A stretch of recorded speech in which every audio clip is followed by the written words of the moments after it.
Fixing Fukushima Daiichi is the more urgent task at hand, but that's riddled with challenges. TEPCO President Naomi Hirose says his company delayed the construction of underground walls around damaged reactors because other work was given priority. The walls are designed to block any leakage of contaminated water. Hirose testified on Friday at a lower house committee meeting held to discuss the problem of massive groundwater contamination at the facility.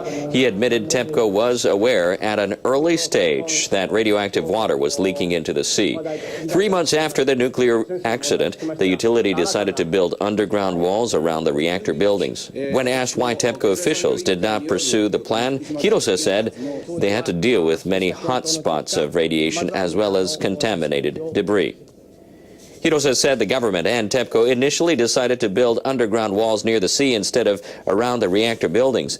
The seaside walls were built by solidifying an embankment with chemicals. The current plan calls for building walls around the reactors by freezing the soil, which is unprecedented in scale and cost.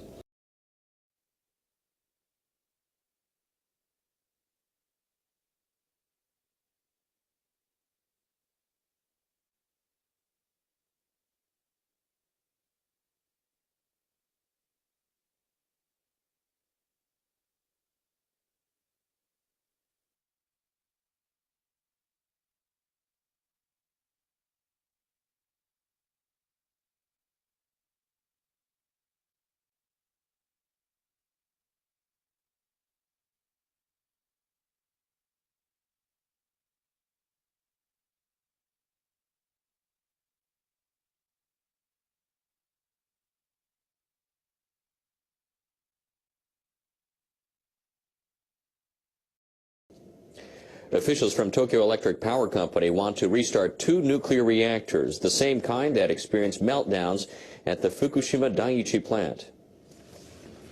The reactors are part of the Kashiwazaki-Kariwa nuclear power plant at Niigata Prefecture in central Japan. TEPCO officials submitted an application for a safety screening to the Nuclear Regulation Authority on Friday. Rules that went into effect in July require that boiling water reactors like those at the plant have filtered vents. Such vents are designed to release pressure in reactor containment vessels during emergencies while limiting the emission of radioactive substances. TEPCO's managing executive officer Takafumi Anegawa said Niigata's governor has asked that the use of such vents be approved by the prefecture. He said he will relay that request to regulatory agency officials. A team of 80 experts at the regulatory agency is screening applications for 6 other plants with pressurized water reactors. This is the first time applications for boiling water reactors have been subject to such review. The Kashiwazaki-Kariwa plant is the world's largest in terms of total output. It has 7 reactors. They've been idle for up to 6 years. But before they're put back online, the company has to prove that the reactors will be safe in the event of an accident. NHK World's Chiaki Ishikawa has more. The governor of Niigata Prefecture has long opposed the restart. But Hirohiko Izumida changed his mind on Thursday after taking into account concerns about the local economy. However, he attached conditions. I suggested TEPCO not use filtered vents to ensure people's safety. Izumida says no matter how well the vents work, there is always a chance that they release radioactivity into the atmosphere. That could expose residents in surrounding areas to radiation. So the governor says TEPCO must discuss operational rules for the venting system with local authorities. TEPCO officials say they would not use filtered vents without the approval of local authorities. They also say they would not use the system before they could confirm that all the residents had been evacuated. We must work hard to meet the local people's requests. This does not yet mean that TEPCO will be able to restart the reactors at a certain date. An expert says that more discussions are needed between the utility and local governments. TEPCO should talk with the local authorities, as they belong to the same community. The effectiveness of the filtered vents will be a main focus of the screening process. Nuclear regulators face the challenge of confirming the reactor's safety, taking into consideration the lessons learned in Fukushima. Chiaki Ishikawa, NHK World.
Tokyo Electric Power says the situation at the Fukushima Daiichi nuclear plant is under control. The operator of the crippled power facility is looking to increase funding into the cleanup mission. On Friday, TEPCO applied to restart the world's biggest nuclear plant, the Kashiwazaki Kariwa facility. It is the world's biggest nuclear plant and is situated 300 kilometers northwest of Tokyo. Final approval to resume power generation at the facility is uncertain, and any decision is likely to take many months. It's an initial step in the company's planned recovery from the Fukushima nuclear disaster. Meanwhile, TEPCO President Naomi Hirose says the company will allocate another 1 trillion yen, or just over $10 billion, to the Fukushima cleanup. The original plan was for the Kashiwazaki plant to begin operation this fiscal year, but we have just applied for its safety approval as of today. As such, we will of course have to rework our plans and will add another 1 trillion yen to the total amount being spent on the Fukushima cleanup operation.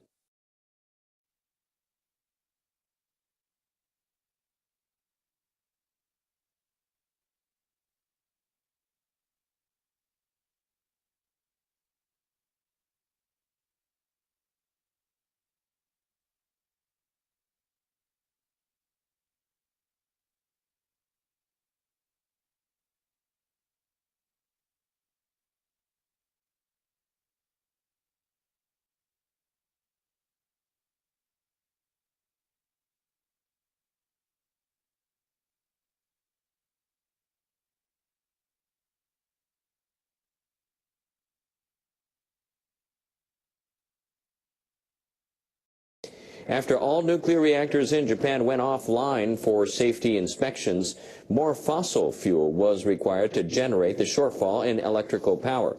Now a UN panel of scientists is calling for even more drastic steps to reduce greenhouse gas emissions. The Intergovernmental Panel on Climate Change has released a report on physical evidence behind the warming climate. The report says it is extremely likely that human influence has been the dominant cause since the 1950s. It projects that the world's average temperature could rise by 4.8 degrees Celsius by the end of this century if the density of carbon dioxide in the atmosphere continues to increase. The experts estimate that sea levels could also rise by 82 centimeters. They say it is highly likely that massive storm surges and heat waves will become more frequent in the latter half of the century. We are certainly making an enormous effort to simplify the messages, even though they represent very rigorous scientific phenomena. So I expect that the world will understand the simplicity but the gravity of the message that we provide. The Japanese government pledged 4 years ago to reduce greenhouse gas emissions by a quarter from 1990 levels by the year 2020. But officials now say they have to review the goal as nuclear power reactors across the country have gone offline. They're trying to set a new goal by the next UN climate change conference in November. Hotel operators in Japan are seeing big business opportunities down the road. 2 weeks ago, Tokyo won the competition to host the 2020 Olympics. Tourism officials expect the number of foreign visitors to increase in the coming years. So staff at accommodations, large and small, are preparing to welcome guests with their top-quality hospitality known as omotenashi. NHK World's Mayu Yoshida has the story.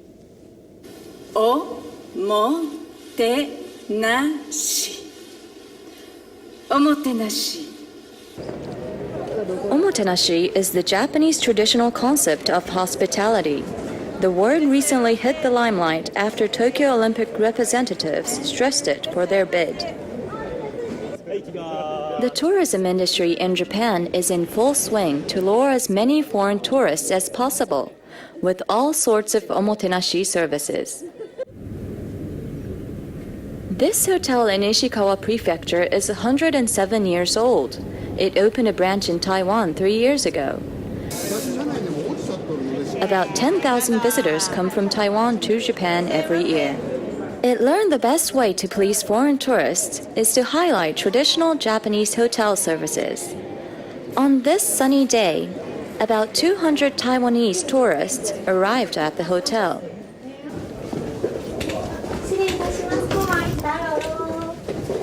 First, hotel staff, as they normally do, offer traditional green tea to relax guests who have traveled from a distant place. 像我们这样子是什么意思？就是看看啊，那个被子漂亮，然后香的味道，然后安静的感觉，所以很香，容易。Hotel staff also provide traditional loungewear that resembles a kimono and explain how to wear it. And in addition to Japanese style, staff also import some traditions from elsewhere. They set up lots of red items, which are often used for celebrations in Taiwan, because the guests were visiting Japan to commemorate their company's anniversary.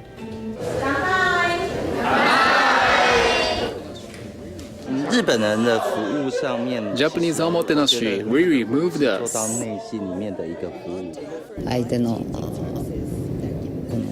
We want to offer life-changing services that can move people's hearts.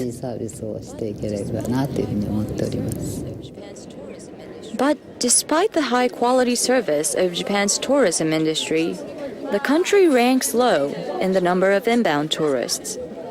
According to the Japan National Tourism Organization, it has about 1/10 the drawing power of such popular destinations as France and the US. So, Japan's tourism industry is hoping for a boost in international visitors eyeing the Olympics boom. In Osaka, this business hotel presents another form of omotenashi. It offers many services that usually carry a charge, for free. When visitors want to call their families back home, they're granted free of charge long-distance calls. When they feel thirsty or hungry in the middle of the night, they can get a glass of beer or a bowl of noodles for free. Everything seems to be free in this hotel once you pay for the entrance, so it's very good, yeah. The hotel also leases bicycles so tourists can go sightseeing. If a visitor forgets to return them, employees bring the bicycles back without a charge. Free of charge services do not cost much, but they have a huge impact on our guests.